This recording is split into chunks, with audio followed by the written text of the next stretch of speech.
চিকিৎসা সুবিধা বাড়ানোর লক্ষ্য নিয়ে 2017 সালে নির্মাণ করা হয় সিরাজগঞ্জের বাগবাটি 31 শয্যা বিশিষ্ট হাসপাতাল। কিন্তু নির্মাণের প্রায় 8 বছর পার হলেও এখনও নির্ধারিত হয়নি হাসপাতালের স্থায়ী পদ ও প্রয়োজনীয় জনবল।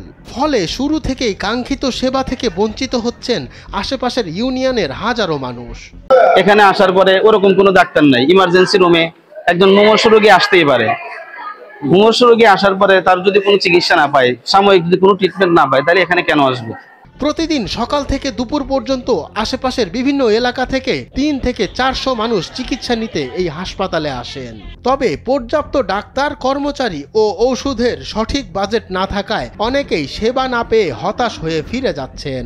এই চিকিৎসার মানটা ভালো, কিন্তু পর্যাপ্ত পরিমাণ ডাক্তার এবং এই হাসপাতালের জনবল, বিশেষ করে ঔষধের যে বাজেট হয়, যে বাজেট এই হাসপাতালে দেয়, সেই বাজেটের ওষুধ দিয়ে হাসপাতালে 10 দিনে চলে না। হাসপাতাল কর্তৃপক্ষ জানিয়েছেন, ডাক্তার ও কর্মচারীর সংকটের কারণে সেবা দিতে হিমশিম খেতে হচ্ছে তাদের। সংশ্লিষ্ট পদসমূহ নির্ধারণ করে দ্রুত জনবল নিয়োগ দেওয়া হলে এ অঞ্চলের মানুষ কাঙ্ক্ষিত চিকিৎসা সেবা পাবে বলে আশা করছেন তারা। লোকবল একদম সংকট, যেখানে লোকজনের দরকার অনেক বেশি, সেখানে আমাদের একটা ওয়ার্ড বয় নাই, একটা সুইপার নাই। আপনি ঘরটা দেখেন যে ওয়ার্ড বয় সংকটে আমরা সকল কাজ করতে পারি না। যেমন সকালে অনেক বেশি রুগী হয়, সাথে ভর্তি রুগীও থাকে এবং ড্রেসিং করার জন্য অনেক রুগীও আসে, কিন্তু আমরা ড্রেসিং করব না রুগী ভর্তি করাবো না আপনার রুগী দেখবো, কোনোটাই আমরা পারি না। জনবল সংকট কেটে পূর্ণ সক্ষমতায় চালু হলে হাসপাতালটি হবে এলাকার আশার প্রতীক। মিলবে সময়মতো চিকিৎসা, কমবে ভোগান্তি ও খরচ, বাড়বে সেবার মান, বলছেন হাসপাতাল কর্তৃপক্ষ।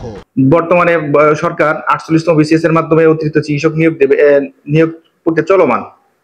হতে পারে এই মাসের শেষে হয়তো আগামী মাসে পদায়ন হবে, যদি কর্তৃপক্ষ যদি আমাদেরকে কিছু চিকিৎসক পদায়ন করেন এবং নার্স এবং আউটসোর্সিং এর ভিত্তিতে যদি আমাদেরকে সহযোগী জনবল, ওয়ার্ড বয়, ক্লিনার, এবং পরিচ্ছন্নতা কর্মী যদি পদায়ন করা হয়, তাহলে আমাদের হাসপাতালটা আমরা ফুলফিল একদম মানুষকে সার্ভিস দিতে পারবো।